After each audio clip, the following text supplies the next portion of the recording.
Ako po si Edna F. Enriquez. Oh, ito naman po ang anak ko si Gerald F. Enriquez. Ang pangalan po ng mister ko ay si Joel F. Enriquez. Kami po ay nakatira dito sa BM San Pedro. Before na hindi pa po siya nag-take ng complete, ang sakit niya po ay asthmatic siya, tonsillitis. Talagang monthly po, sinusumpong siya nito. Pag talagang sobrang atake ng asthma niya, gumagamit po kami ng nebulizer. Kasi dumadayung siya na hirap siya talaga. Nung tinake niya to, talagang may pagbabago po. Minsan na lang siya inatake, tapos after that, wala. Bagong taon, siyempre ang pinaka numero 1 bawal dyan, yung mga paputok, yung usok. Ay naku, talagang napagod akong kakasaway sa kanya. Sabi nga ng kapatid ko, ay naku, irami mo na yung nebulizer mo, mamaya sumpungin na yan ng asma niya. Dahil umiikot siya sa mga usok, sa mga paputok, hindi siya mapigilan kasi nga bata eh. Pero sa awa po ng Diyos, hindi siya sinumpong. Ayun po, pinapayo po sa kanila, subukan nila incomplete dahil po kami, nasubukan namin, talagang naano ko na hindi na siya sinumpong ng ng asma niya. Tsaka tonsillitis. Magaling po talagang siya. Malaking kaginawahan, bukod sa pakiramdam niya, pati mga pinansyal. Kasi, siyempre, pag nagkakasakit siya, kasama na rin yun ang pinansyal dun. Hindi po siya, tsaka masiglaan. Naku, super kulit lang. Si Mrs. Hilda Macmacarbonil, 53 years old. So, hindi ko po alam na may sakit po akong hypertension.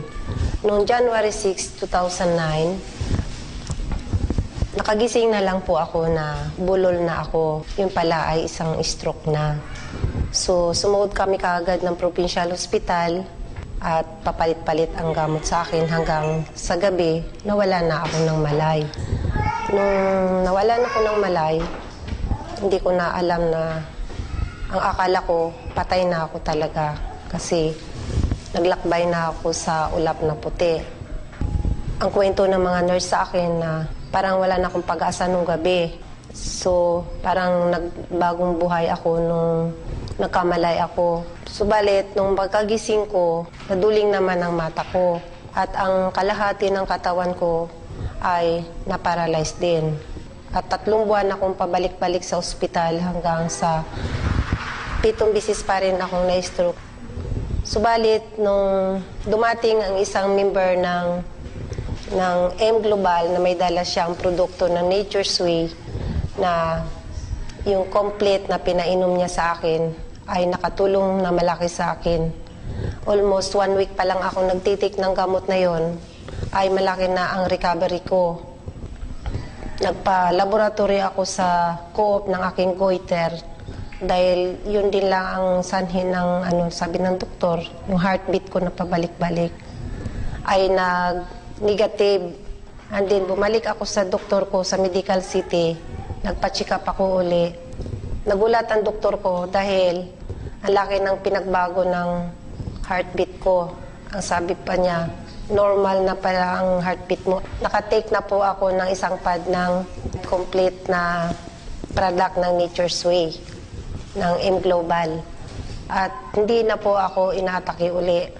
At maraming salamat sa Nature's Way product ng M Global na nakatulong. At sana Si Girlie Antipala, isang complete user since 2008. Ako po ay may karamdaman, cyst sa aking ovary po.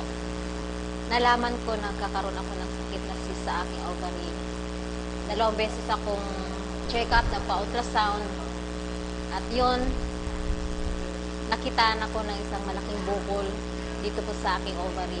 Ang nararamdaman ko po noon, sobrang sakit, kirot, hindi ako makapagsuot ng pantalon, hindi ako makaupo ng maayos, kasi nasasaktan ako.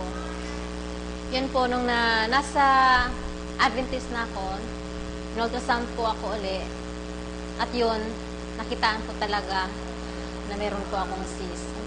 Pero not knowing na nung umuwi ako sa amin, dumating yung isang product, itong complete. At yun nga ang sabi, malaking tulong daw ito para sa akin. hindi pa rin ako naniwala. Although napakinggan ko na yung sinasabi nila, hindi ko pa rin pinapansin. Gawa ng mahal nga. Pero nung habang nakalipas yung mga araw, tinitiis ko yung kirot at sakit at nakikita ko yung isang karton na nakadisplay. Sabi ko, sige nga, subukan ko kung gaano katotoo yung sinasabi nila. At yun nga, trinay ko. At habang tinitake ko, yun po, naging daan. Nararamdaman ko, unti-unti akong gumagaling. At salamat po sa Panginoon, naging daan itong complete. Ito siya. Ako po'y gumaling sa karamdaman ko, nawala po yung cyst ko. 2 pad pa lang yung naubos ko. Wala na po yung sakit. At isa pang magandang blessing na binigay ni Lord sa akin, nabuntis pa ako at nagkaanak